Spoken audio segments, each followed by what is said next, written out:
Good evening, everybody. It's another edition of In the First. I'm Jim Weldon. Rob Close, howdy. And I'm Chris Baronio. Hello. Great to see you again. It is Monday, not Monday. It's Tuesday. March the 28th. All day. Is that it? 8th? 28th No. today? 27th? No, 25th. 25th? Yeah. All right, you Keep want on jumping to up. start over? No, I don't. He's on record. Busy guy, so I'm on record. I don't even know what the date is. What's in that cup? So, so we're going to go through a couple big issues, news issues. President Trump is continuing to to forge ahead on all of his plans.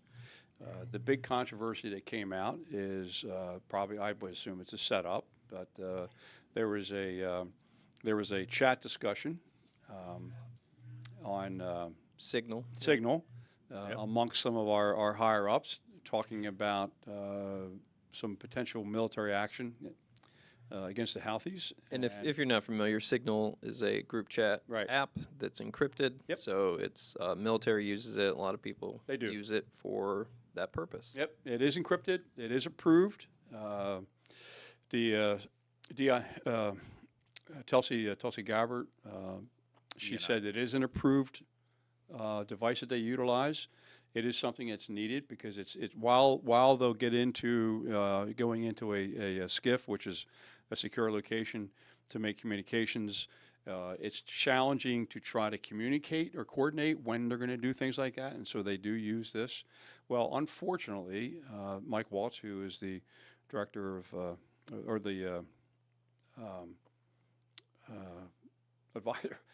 advisor for President Trump, for some reason he included a reporter on this, and the reporter is an anti-Trumper, and so waited until the day before these hearings, which have been scheduled from the intelligence community, to release this information, and the Democrats are just going like, this is the worst thing that's ever happened.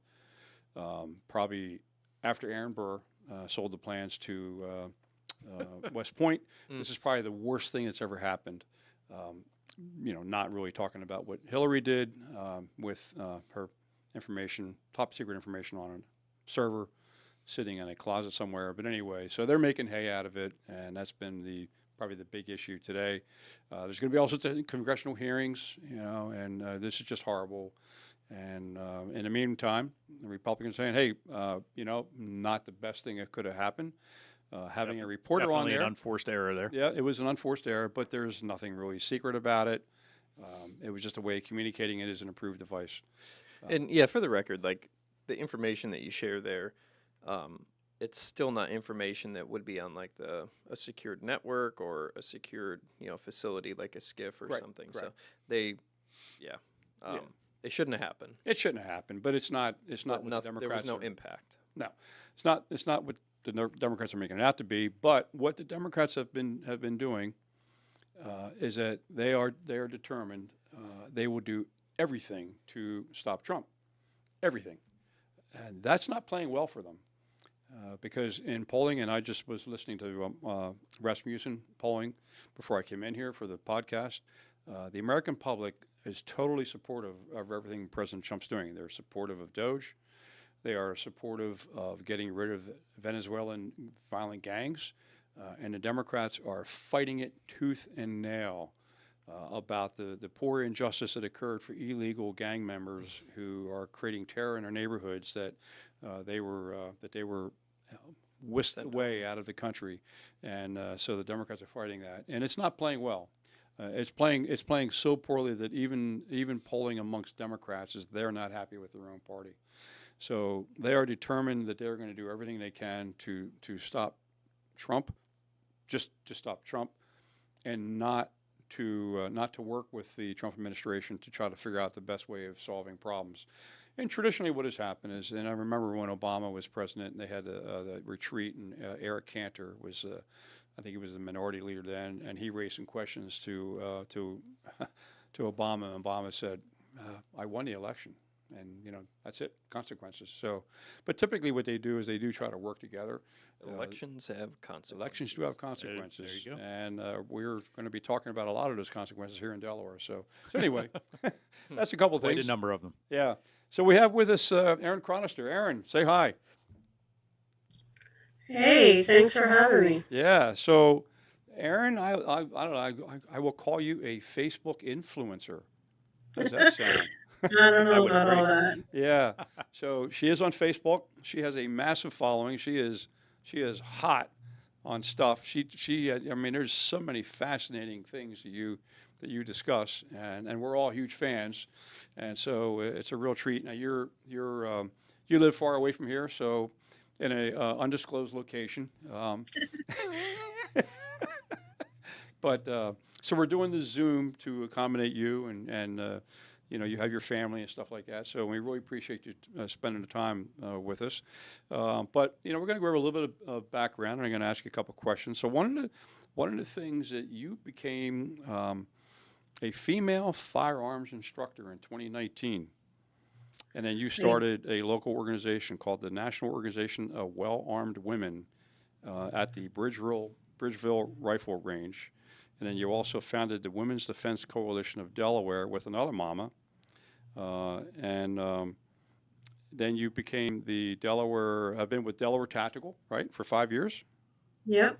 2 years as an instructor, and you became the most advanced female defensive pistol instructor in the state.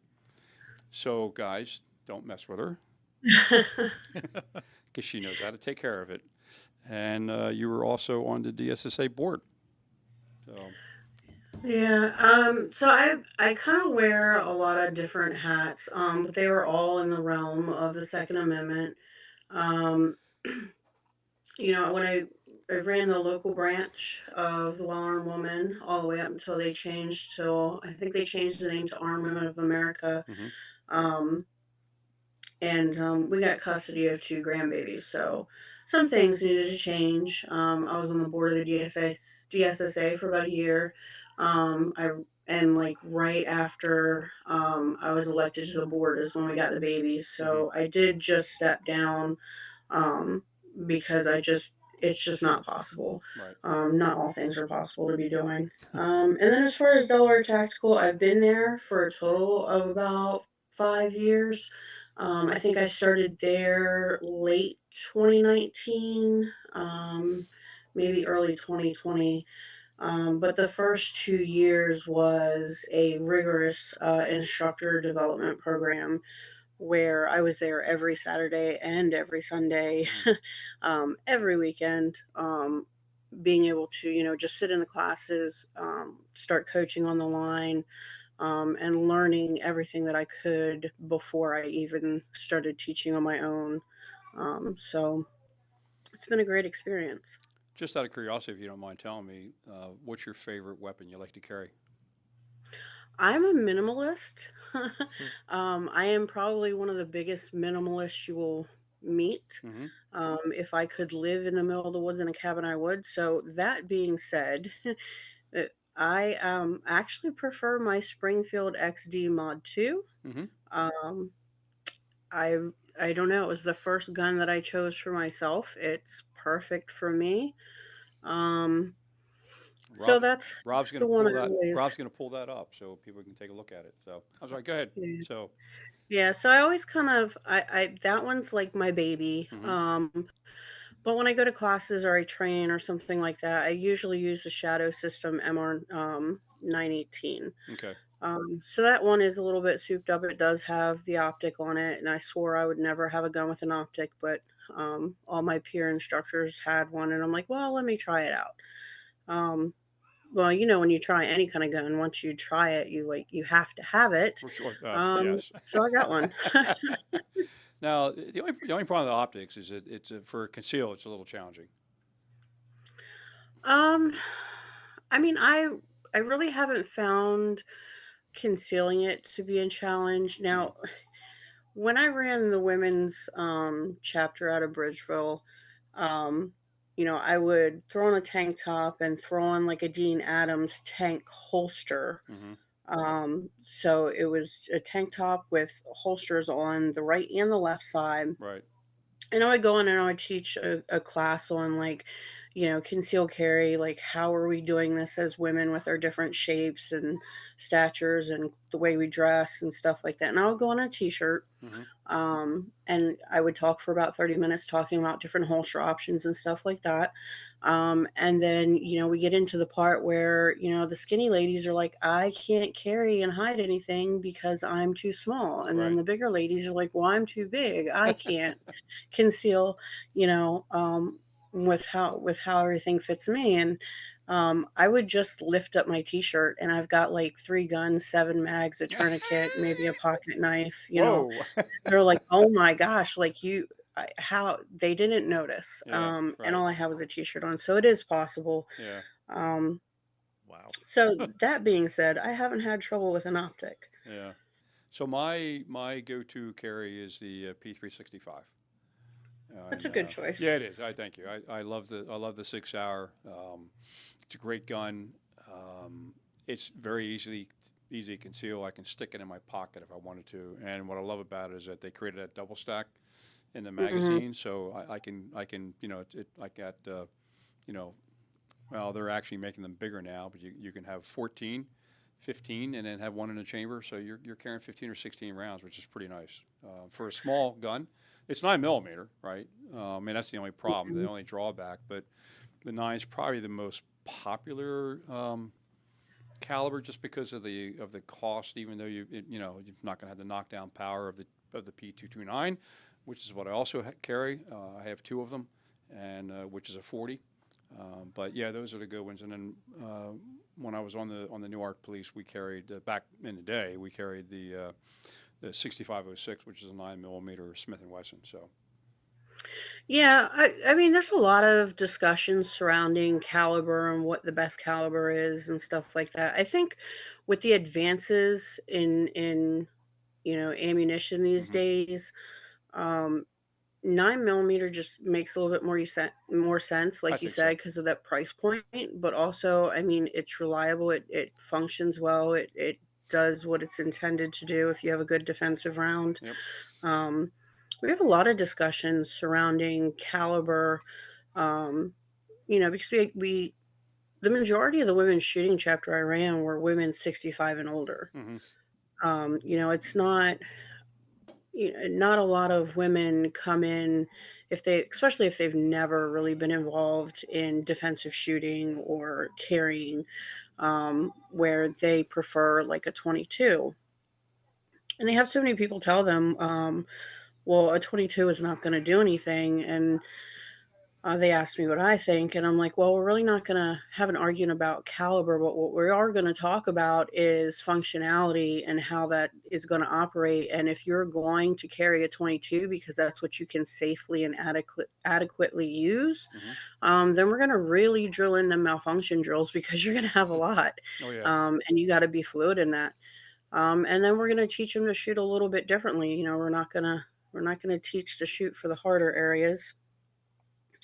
So I think 9 is a great round.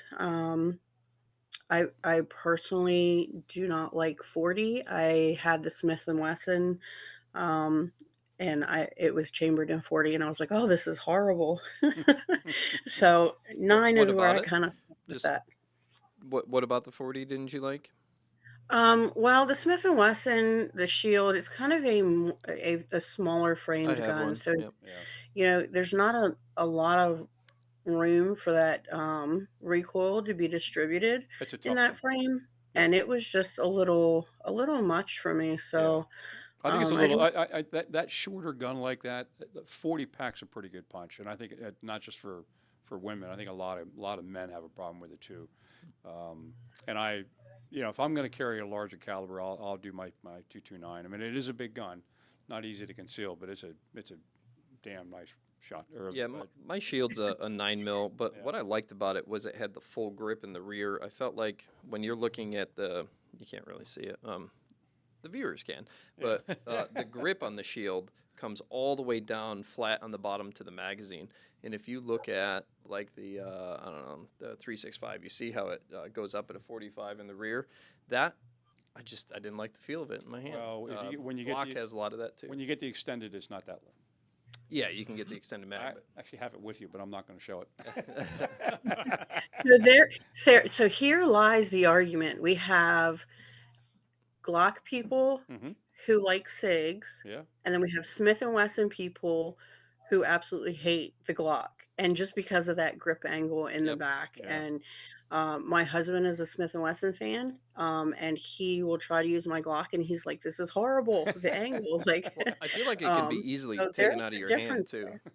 You know, just pull Yeah. down, and there's less grip to keep it in your hand. Yeah, you can just. Yeah. Well, the extended magazine, and they're making them bigger and bigger now. You don't Yeah. quite have that issue. And not that we were going to spend all this time on firearms, but it is an interesting topic Absolutely. for all of us here. And but I have to tell you, not a handgun, but a gun that I love is the Kel-Tec Sub 2000 9mm carbine. I had a crush on one of those once Once. until I went to shoulder it, and I'm like, this is not built for me. Oh, okay. Yeah. No, I love it. Yeah, it's, I mean, you're not going to go long distance with not an AR, but you know, if you're within 100 feet, man, you're going to drill in because there's not much kick, and you're going to drill in, and that's going to be, you're going to do some damage. What was it? That's it. That's it. Yeah, Okay, that's let me it. show it. Yeah, that is for me, beautiful gun. I have the Sig Sauer Romeo on it. You know, just a very, very simple optic. But again, you know, we're not talking about 300 yards. We're talking about 75 to 100, maybe 125 feet max. I mean, they can go longer, but I mean, it's really designed that you can have a pretty good punch with a 30 round mag, which are not allowed in Delaware, but if you go to some state that allows that, it's nice. So There's a lot Well, of things. you can A lot of have things not allowed in Delaware. you can have them in Delaware. If you have a valid concealed carry permit, you're exempt from that. yeah, So well, I'm you retired can law have them, enforcement, right? but Yeah. or So that, yeah. so So there's some options there. so if last question on firearms, if a woman was interested, where would they turn to?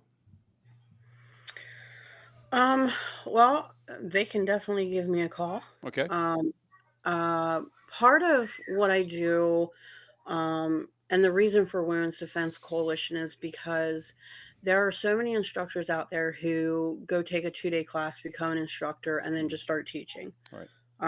And that's not something, that's not what I would want for myself. So that's not something I would want for other people. So I have worked with other instructors, vetted instructors within the state, so that way, when somebody, when a lady might reach out and tell me what area they live in, I can be like, oh, well, I have the perfect instructor for you. And then I can give them some options based on what they're looking for.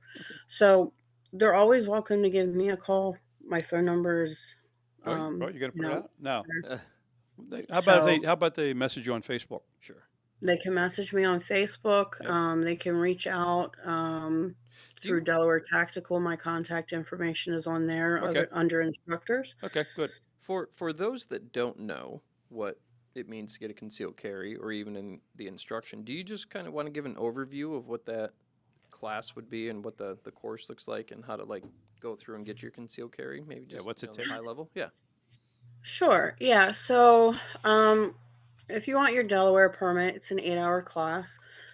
We talk about a lot of things. We have a little bit higher of a standard with Delaware Tactical than what's required. So we do talk about de-escalation, who the bad guy is, situational awareness, avoidance, deterrence, all of that. All of that stuff, all the required points from the state of Delaware. And we also go through and we talk about just some of the things that we've already talked about, whether, the ammo discussion and carrying concealed, those kinds of things. And then we'll go out to the range for the live fire portion, 100 rounds. You'll go out and shoot. And then after that, it's a little bit of a process for Delaware because everything's paper. So, you would have to get your application, fill that out, notarized, 5 references, fingerprints, passport photos, um, and everything has to be submitted together and in person to the pathonetary's office within your county. So it is a little bit of a process for Delaware. Maryland has done a really, really good job with their process for applying for concealed carry. They do require 2 days instead of the 1 8-hour day. But their process is online. You take a selfie, you upload it, you get your fingerprints, pay your fees, upload your training certs, and you're usually approved within about a month and a half. Oh, wow. So there's a big difference between Delaware and Maryland with some of the process stuff. But I'm convinced if Delaware tried to go to an online process, they would screw that up too. So they might as well just leave it alone. Right. Um, So this might be a little open-ended question, but what are some reasons people might want to do this? Why do you carry? Why do other women carry specifically? I mean, me as a man, I understand why I carry, but right. So, I mean, the reason is generally the same. I mean, we all have the right and deserve to go home at the end of the day safe and sound. Like our kids deserve us to come home. Our spouses, depending on how much we got on their nerves that day, would want us to come home too. But we have that right and we deserve to. And I think that as women, um, if we are going to be attacked, um, statistics say that it's more than likely going to be by a male. Right. And men can be stronger and larger. Women often feel like they won't have a choice in what happens to them if they were to be attacked. And, having some really good training along with some tools to back up that no it's an important thing. I like So, I like to call it the great equalizer. So my significant other actually just finished her concealed carry stuff. Um, she's about 115 pounds dripping wet. So my concern for her, she drives late at night. She's out. Um, she nurses 12-hour shifts. Early mornings, late nights, getting gas, whatnot, and being quite small and petite, for me, I feel a lot more comfortable knowing that, she has the ability to equalize the situation from a full grown, say, 200-pound man who wants to do something that he shouldn't do. So, yeah, I absolutely. 100% agree. So how did you get into firearms? I was actually anti-gun, believe it or not. Um, we had a child that was special needs, Mm-hmm. and um, you know, and this kind of goes off topic just a little bit, but we've had a lot of discussion about No such thing. Yeah. No such thing as off abortion. topic here. Yeah. Right. Abortion. Yeah. Okay. Oh, good, because I ended up being the victim of a rape, Mm-hmm. and I thought about getting an abortion, um, but at the end of the day, like it wasn't that child's fault. So I did not get an abortion, and my husband was like, "It's my kid now. We are going to take care of this baby." Um, ended up, there were some cognitive disabilities there. Um, some brain development that didn't really happen. And he was pretty aggressive and violent. So when we talked about some things, I know that, we've messaged a little bit when we talk about, mental health and guns and legal access and how that's happening. Um, this kind of goes into that. So, when we talk about, this is such a hard topic. Can you ask your question again? So I can stay. Yeah. Let me Sure. narrow this So the down. so the question was you became a proficient firearms instructor, and have devoted significant amount of time in your life to doing this. What drove you to do that? Like, I am a retired police officer, so it makes sense why I did it and why I continue to shoot. But why you? Okay, so, well, I mean, I've been that victim before. Hmm. Um, and from my experience, I didn't know that we had the right to carry a firearm. My husband's prior military, Pro 2A. He was always asking for guns, and I'm like, nope, nope, nope. And I was even more adamant that we stay away from firearms in the home because we did have a child that was very aggressive. Um, so once, I think it was like 2016, he was actually removed from the home because we had done every therapy program under the sun multiple times over years, and nothing was working. So he was put into a facility where he could get the level of care that he needed. Um, so once he was no longer in the home, I felt a little more comfortable with my husband getting a firearm for himself. Hmm. Um, and then, like we always already talked about, once you have one, and then you start to learn about it, and you're like, oh, I think I want to do this too. Yeah. So that's kind of how it started. Um, we took a concealed carry class that my husband signed me up for with him. And I'm like, there is no way, like, I don't know anything about guns. I'm going to go take a concealed carry class, shoot 100 rounds, and just be getting a permit. Like, Right. that's Yeah. not, I was like, there's no way they're going to give me a permit. But they did. And I'm like, okay, well, I have this permit now. What do I do? Because I don't know anything. So I started taking more classes and learning a little bit more because I was not raised around guns, and I didn't know anything really. Fun fact about the military too. You only do that basically 3 times in basic training, and then like basically you go through the class, you go to the range about 3 times, and if you qualify, you've shot 200 rounds, so a total of 600 rounds, and then you're a soldier. So, Really? yeah, Wow. oh yeah, that's it. Wow. I shot a lot more as a Yeah, cop. I mean, so people, it doesn't take that much to become proficient and understand what you're doing with a firearm is what I'm getting at. So Right.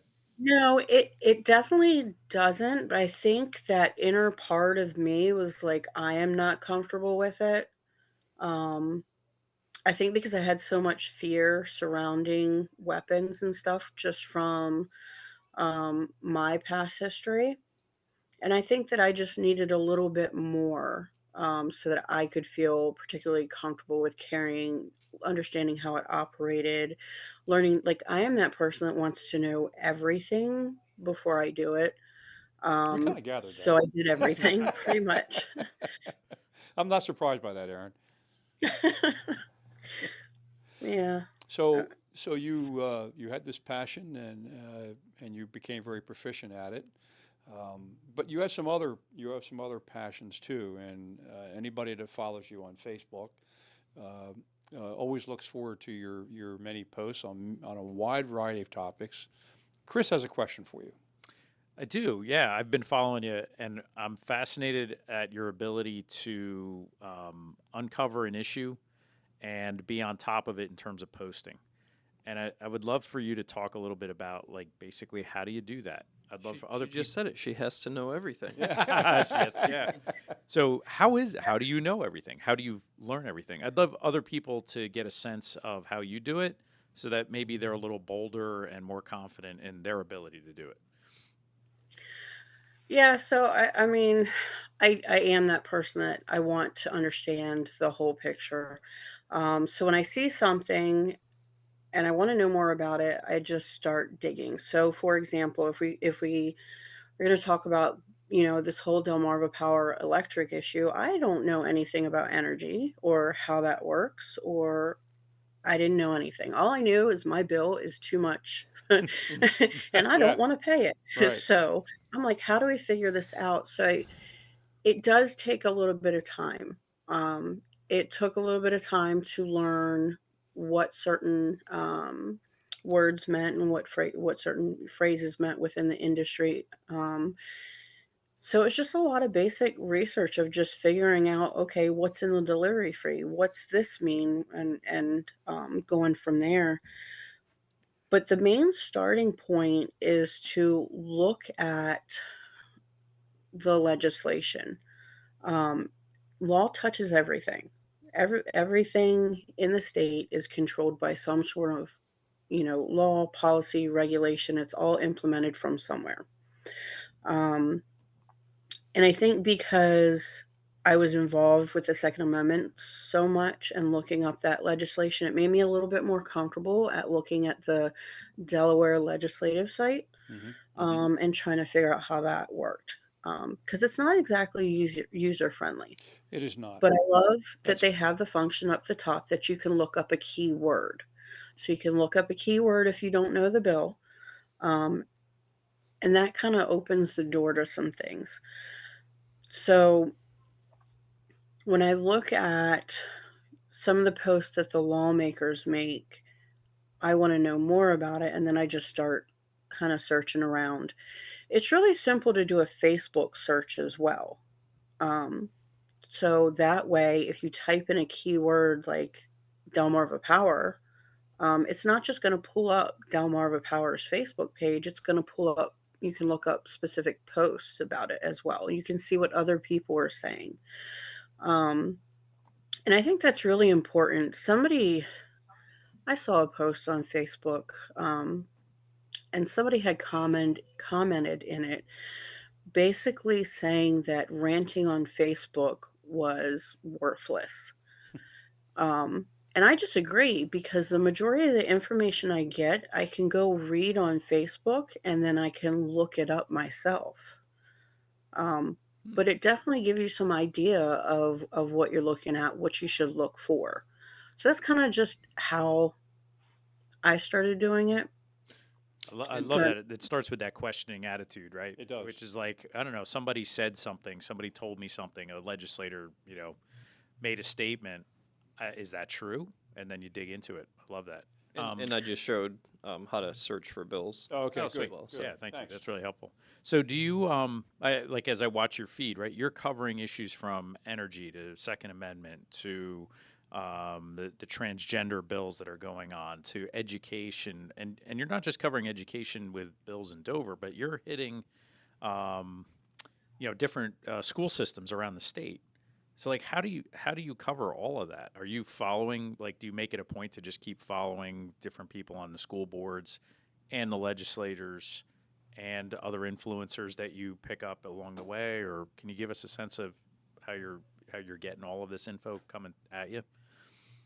so, word of mouth is the biggest form of advertisement.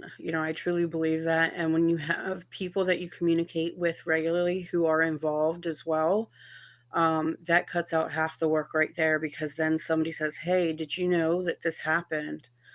For example, if we're going to talk about the school districts, we've had, I believe, 8 in the last month, that have come up on either social media posts or news broadcasts about some of the horrible things that are being done to children by By by teachers. either Yep. teachers Yep. or principals. Hmm. Um, and then I just hopped on Google and I would Google, um, teacher slash, arrested.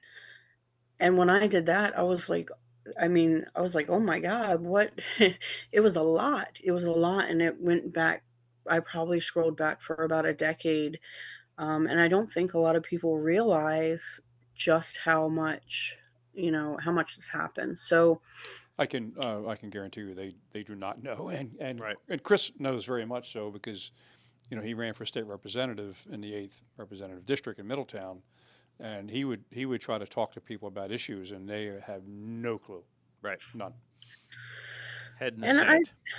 I don't understand if, when talking to lawmakers myself, I mean, they don't know half the stuff that is going on, and I'm like, "Okay, well, where did you get your information that you put out then?"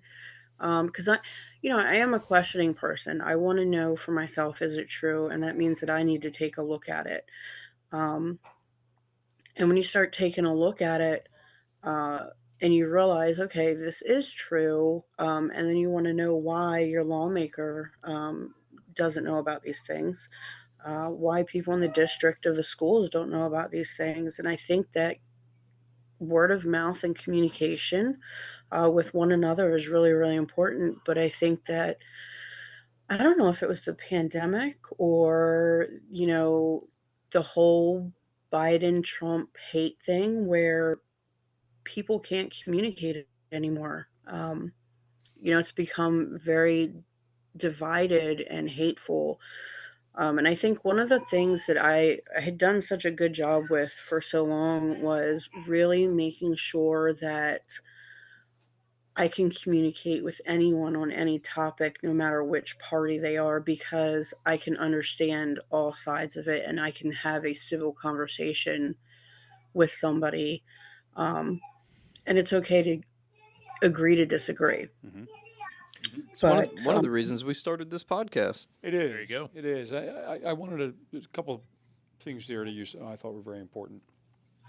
So I continually tell people that we are in an information war, all right, and how people receive their news is very limited, and the traditional sources of news I have no faith in anymore, and that's borne out by the public because your traditional ABC, CBS, NBC they are losing viewerships incredibly fast, and because most of it is just considered as bias. I feel it's extremely biased, and a lot of the studies have shown that it is extremely biased. It'll be very pro Democrat, very pro was very pro Biden, and a very anti Trump, obviously, and anti Republican. So that's part of that information warfare. So how do we get a competing message out? But then the key thing that you said is that people have to do their own due diligence. They have to listen to both sides and then make an assessment and make an informed decision. So don't just take whatever I'm saying as gospel, although I am a pretty smart guy, but as a joke. But I'm providing another. Yeah, thank you. Sorry. You can, No, wait, actually, yeah, where's the yeah, laugh track? yeah. Come on. So we're trying on this podcast to put information out that got me. people can then take, look, listen to, and do their own research. We'll post a lot of site information on there. You're doing the same thing. And the other important thing that I thought was very important is when we talk about energy, for instance.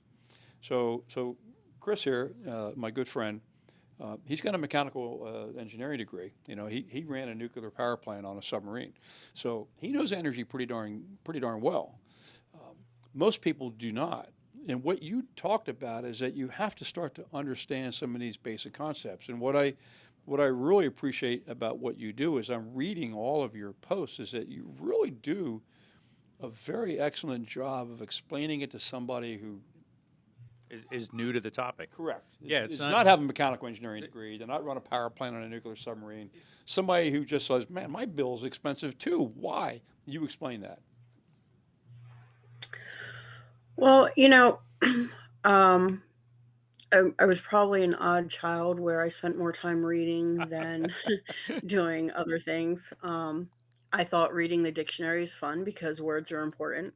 Right. um, so and I still think that I believe words are really important because you can look at a simple 2 sentence post that somebody puts on Facebook, and to one person it might be it just seems straightforward, and to Mhm. somebody else it doesn't because the words that are in there. And I think if we just look at some of the words that are in the lawmaker's post, we are able to say that's kind of dancing around the topic, or they're not necessarily admitting this or denying this. So, in that sense, then it's really easy to determine okay, this is something that I need to go look up because this does not sound like they're not explaining it to me. When I put a post on Facebook, I want anybody to be able to go read that and it make absolute sense to them. And I think that's one of the really huge problems that we have within politics where we could go look up the bill on the legislative site, but people start reading that and they're like, what does this even mean? You've got all of these words crammed in there. It's one big long paragraph. There's no spaces. There's like, this applies if this happens, and this doesn't apply if that happens. So how are we breaking that down? And I think that's really important. There was a bill that me and a big group of ladies went to Legislative Hall to speak about. It was a gun bill, a gun control bill. Um, and when we talked about it, actually, this was during COVID, so I think a lot of us, we were on Zoom at this point.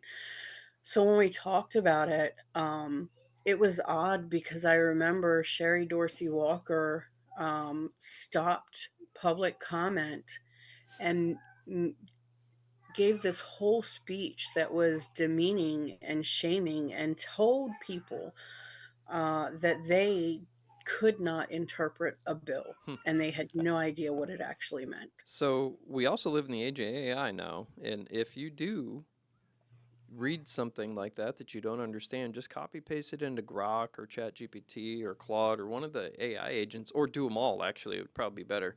Grok is probably the most unbiased. That's the X Twitter Twitter one. yeah, AI, and it is really good at breaking things down. You can actually have a conversation with it to ensure that you fully understand. And the other thing is, I can't stop thinking about you reading the dictionary and that scene from Dodgeball where Ben Stiller is like, yeah, I forget who his wife is actually co-starring in that movie, but she walks in, oh hey, I'm just reading the dictionary. He's trying to pretend to be smart. Well, I haven't seen that movie. If it Oh, was you in a got to book, watch it. It's great. maybe if it was in a book, I would have read it. So, did that, As you're eating chocolate Yeah. over here. Yeah. But no, yeah, absolutely leverage the tools that are available. Grok, ChatGPT. There's all free versions of that. You know what? That might be a good Facebook post. I would say send one of the bills that you've posted about through it and see if it comes to the same conclusions that you did. That might be really interesting. I might try that too. Yeah, what I've also noticed, Aaron, is just the constant flood of bills that are coming out in Dover. Like last year, last calendar year, there were something around 900 bills and like 800 amendments. how many- And that's in 45 days. yes, how many days of session? Right, 45 days of sessions, right? And so you start to figure all that out and go, how could anybody, any average citizen in Delaware who's just trying to live their life and be a mom and dad and go to work and, do all the things, how could they ever keep up with the flood of stuff that's coming out? And the answer is they can't. Yeah, you can't. just subscribe to Erin's Facebook page. There you go. There you go. I mean- Shameless plug for Aaron. Yeah. You can't though. You can't keep up with all of that. I think that's by design. Oh, it is. Absolutely. Absolutely by design.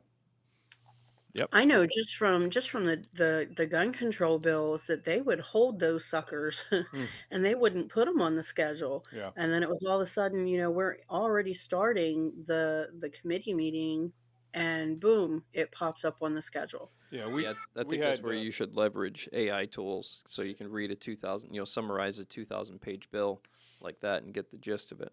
Luckily in Delaware, we don't have 2,000-page bills. No, yeah, but We had Senator Eric Buxton on about 2 weeks ago, and he was talking about that very issue. Is that the Democrats completely control the state government, and they have a supermajority in the Senate. So typically, he said what they do is that they get together beforehand and they decide how things are going to go, and then they release it with minimal notice and with minimal hearings, and then it's passed, and then that's it. So it's not very open, and the Republicans have essentially no ability of having any input, especially in the Senate. It's almost as bad in the House, but since he's a state senator, he was talking about that issue, and that's problematic, obviously. So. It's not great for Delaware citizens, right? It's not. Because there's no, give and take on a bill. There's no debate, which is what our founding fathers really wanted with a balanced, at least two-party system. Right. checks and balances. Yeah. What? Yeah, how about that? Yeah.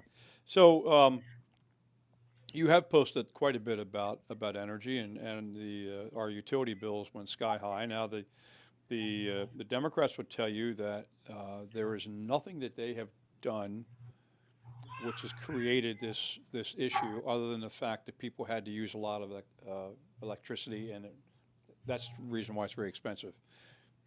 You've done a lot of research, and you've wrote some very nice pieces. Can you give your the Erin Chronister opinion as to what is impacting our energy costs?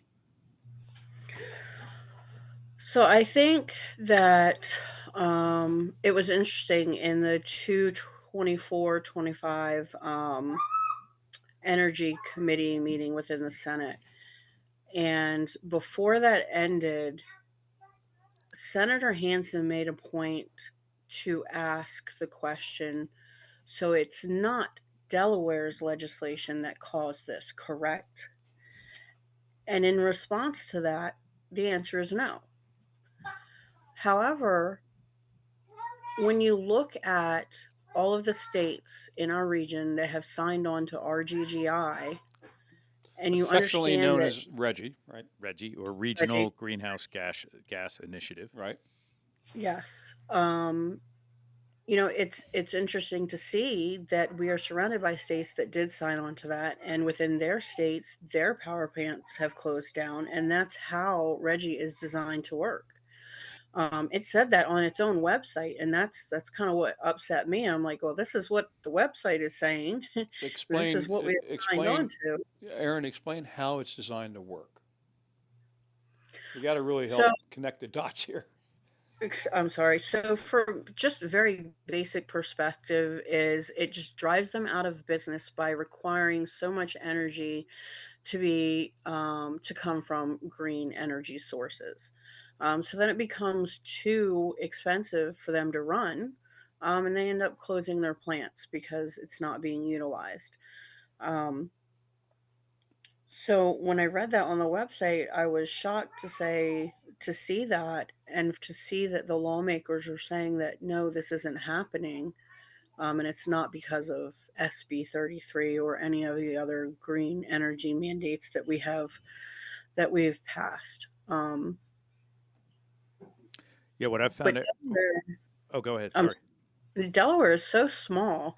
I mean, we could produce zero power and it probably wouldn't impact the region very much. But when the entire region is not producing power, that certainly does impact Delaware a whole lot. So I'm really kind of curious to see. We have Pennsylvania, who is a lawsuit was filed to say that it's unconstitutional, and if the court decides that joining Reggie is constitutional and Pennsylvania does join, um, considering we get the majority of our energy from Pennsylvania, where are we getting it then if they do sign on and their power plants start closing?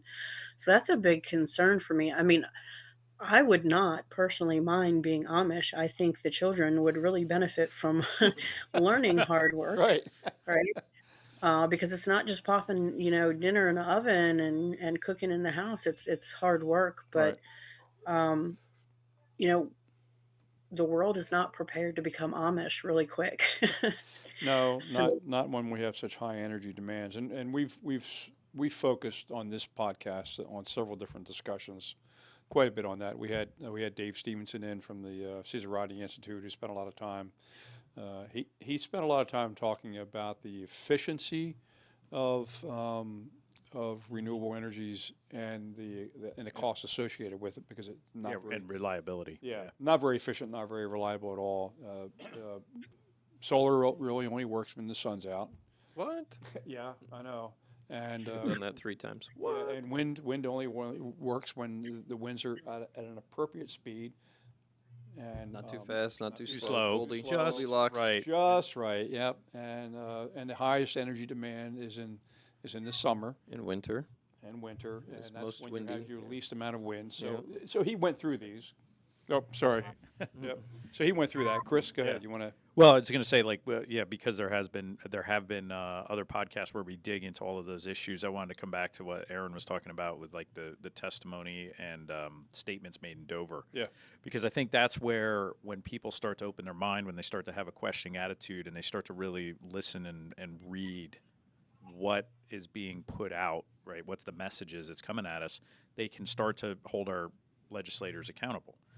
So, Aaron, you were talking about that statement of, so is there anything in the Delaware law that has caused this or something along those lines? I remember that. I was on that call as well. And I think that Delmarva's answer was, that is not part of our narrative. and a friend of mine who's also listening said it totally felt like it was a hostage sort of situation. Like blink twice, Delmarva, if you're in trouble. Right. And so like what I was experiencing on that, and I'd love your take on it, was a lot of factual statements, things that the words being said were true in and of themselves, but if you tried to string them together, they absolutely weren't telling the whole picture. Right. Yeah, and that's what really bothered me because they didn't make sense when you put it together. um, you know, watching that committee hearing and as Delmarva Power was answering the questions, they weren't answers to questions. It was very scripted.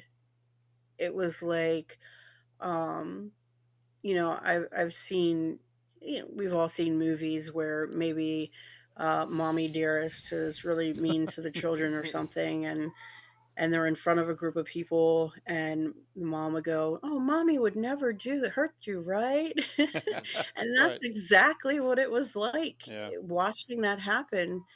Um, Especially when you have PJM saying this is happening because of all the green energy mandates and power plants closing down. And then you have Delmarva Power, who is not saying that, who's just sticking with it's cold outside. Hmm. And then you have the lawmakers kind of really, it, it was very scripted. And Yeah, I didn't like that. and all aspects of it were sort of true statements, but they never got to the core issue. Like Delmarva Power is correct; it was cold outside, It was. and yes, you did use more kilowatts in January than you did in December, for example, or January this year versus last year. All true statements, right? But at the same time, like, why weren't as many kilowatts available?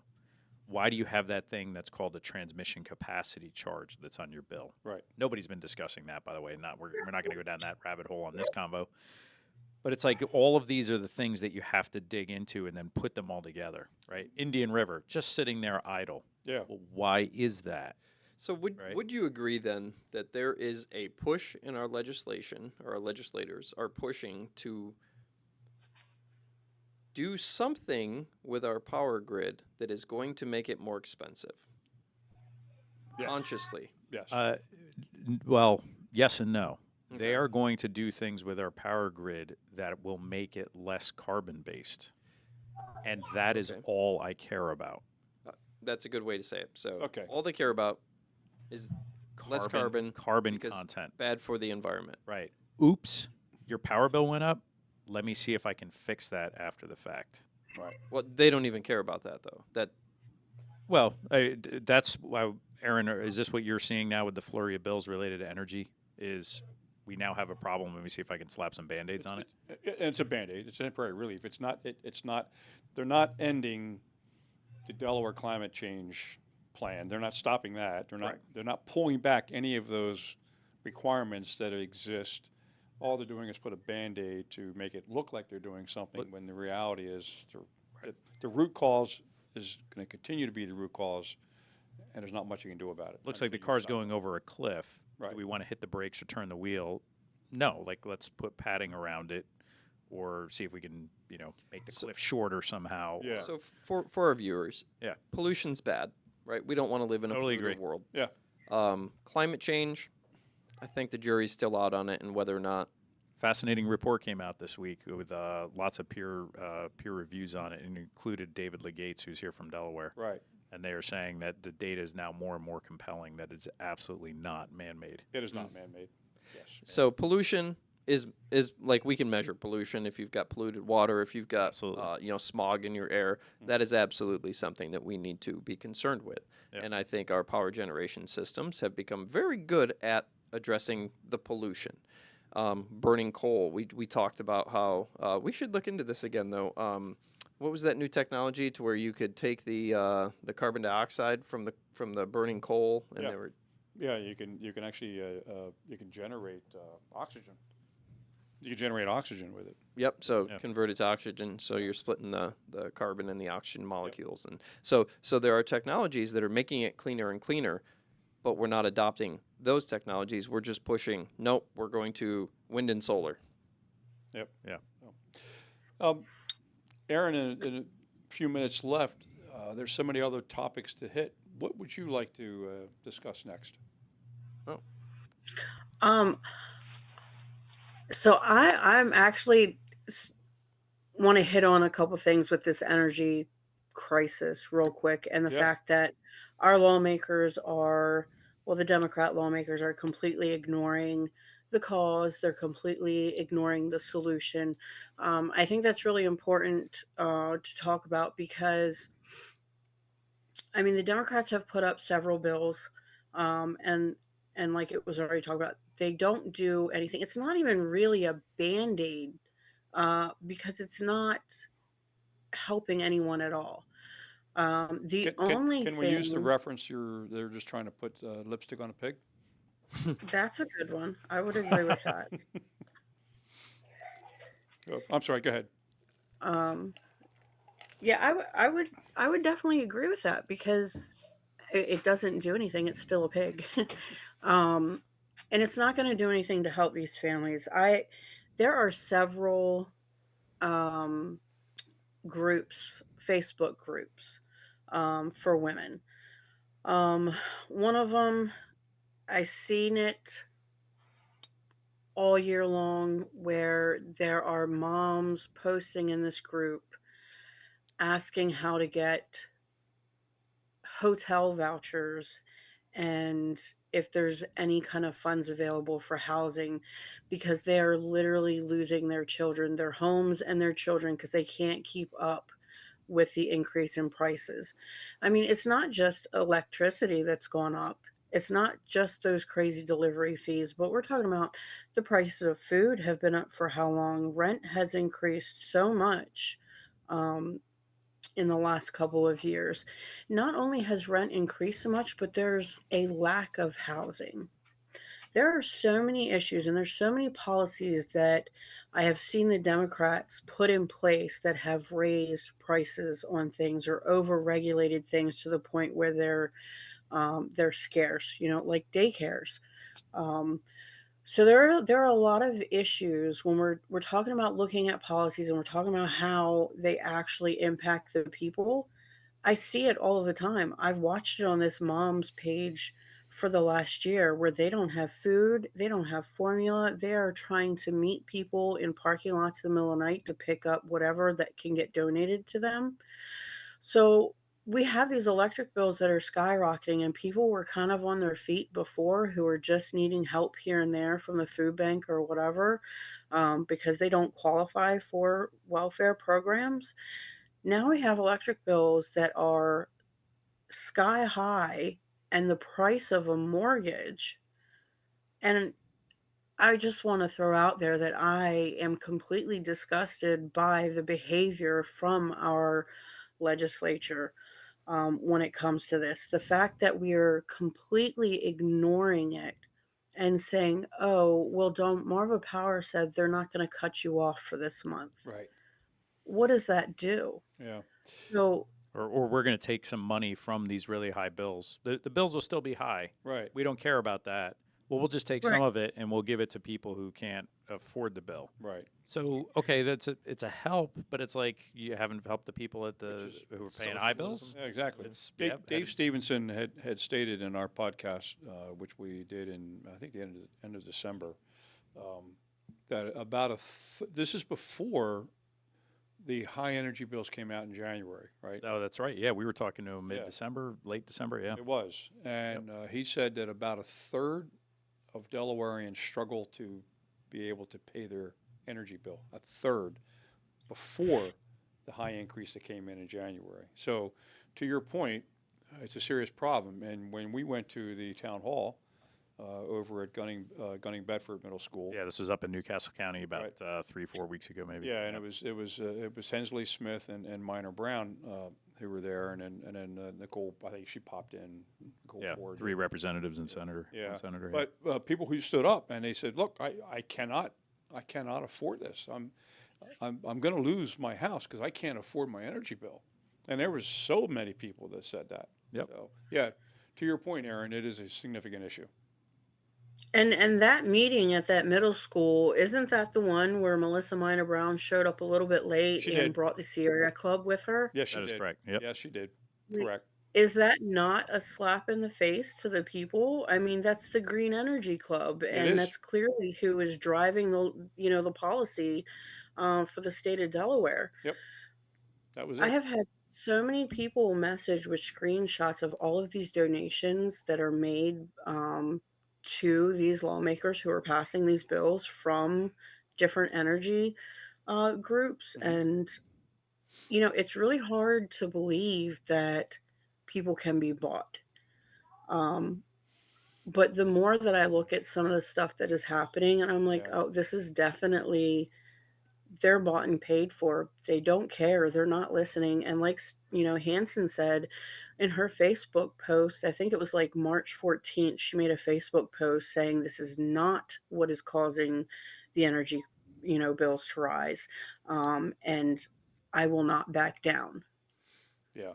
And then she, within that, she had the nerve to sit there and make comments about the people commenting on her post saying that it was green energy legislation, maybe not just Delaware specific, but within the region, and had the nerve to shame them and say all they do is comment on Democratic lawmakers' posts all day long. Yeah. I know Elect exactly where that came from because one of the Sierra Club members said that to me not even the day before. Elections have consequences. Yeah. Yeah. Elections do have Mhm. consequences, and So, it defies logic. You're mandating that a certain percentage of all the energy that is utilized in Delaware has to be from green energy sources. Green energy sources are more expensive, some dramatically expensive. Solar is they don't care. no, they don't care. But solar is closer to gas. Gas is the cheapest. Wind is clearly absolutely the most expensive. So it's going to cost more to get it. And by the way, it can't produce enough energy, which means there's a shortage of energy. And when you have a shortage of things, if I came in here and I had 1,000 eggs I was trying to sell, and I only have 3 buyers here, I'm selling those eggs pretty darn cheap.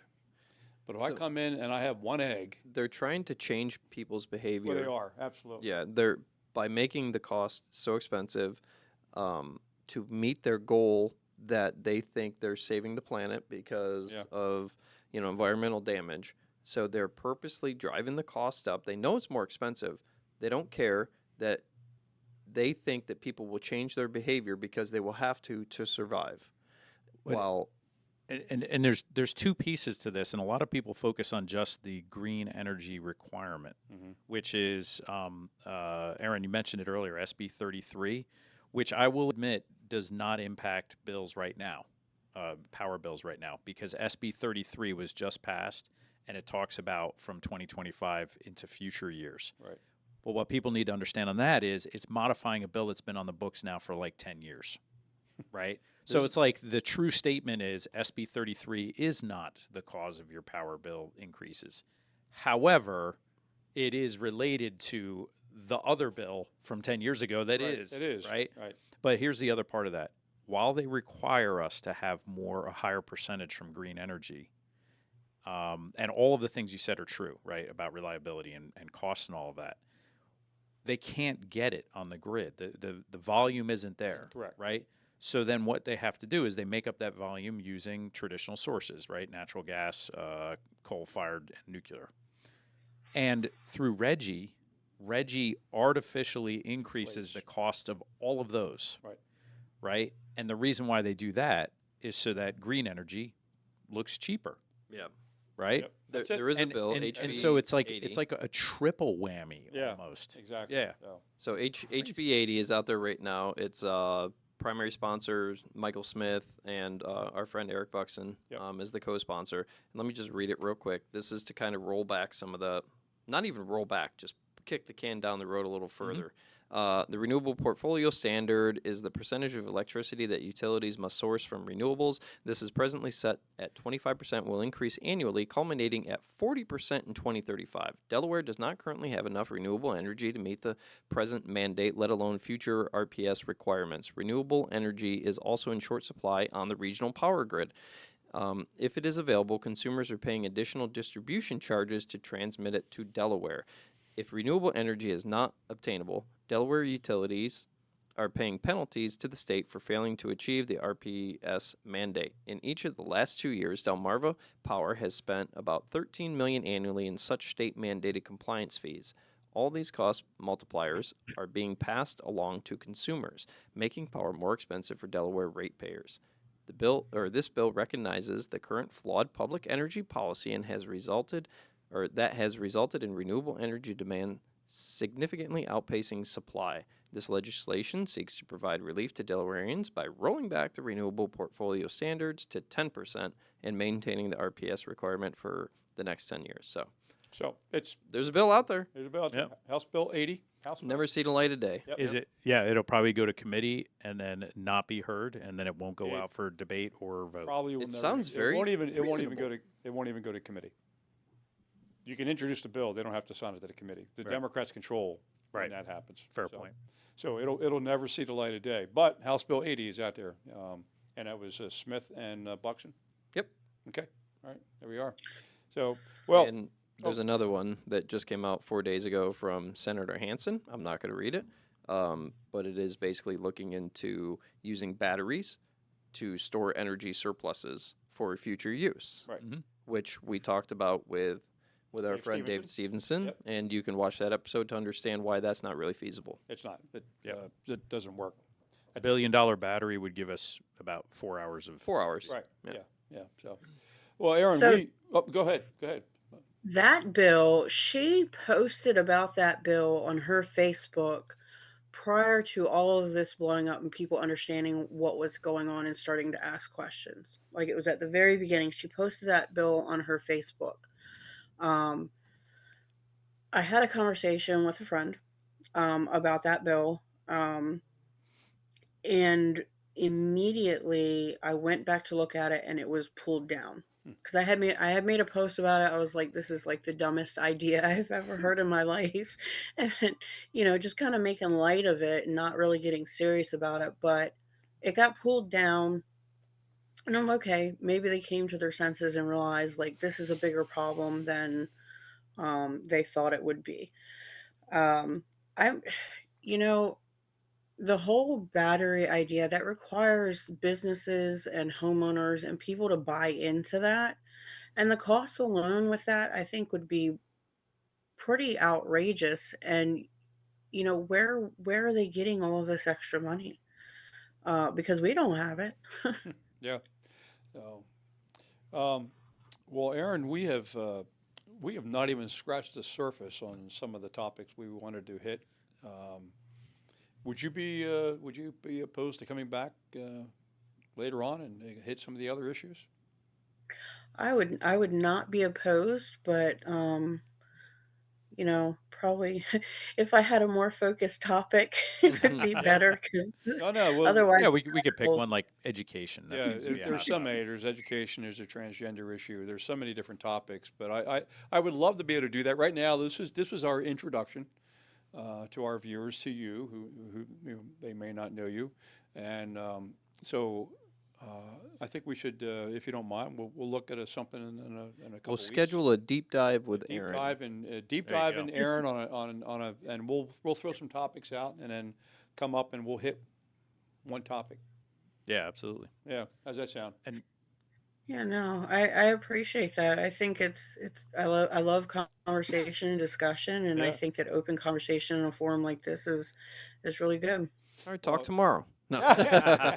Well, your posts are very informative and you have a nice following, and so it's nice to be able to get the opportunity for you to come out and other than typing a post in there, but explaining, having a little give and take, and answer some of our questions. So we really do appreciate your coming on. Yeah, and I would ask our listeners, find Erin on Facebook, Absolutely. follow her, amplify the message, Yep. help us Share it, spread post this common questions. sense across Delaware. Exactly. And then Erin, when we put out the link, on our Facebook page, you throw it into yours, obviously, because then people your followers get a chance to be able to spend a little more time on, listening to issues. But this has been very, very informative, and you're a powerhouse, and we really appreciate what you're doing. Yeah, thank Thank you you. so much. No, I appreciate this. I'm learning from you guys some of the things that you're talking about. It helps me learn some more as well. Yeah. So I think it's a win-win.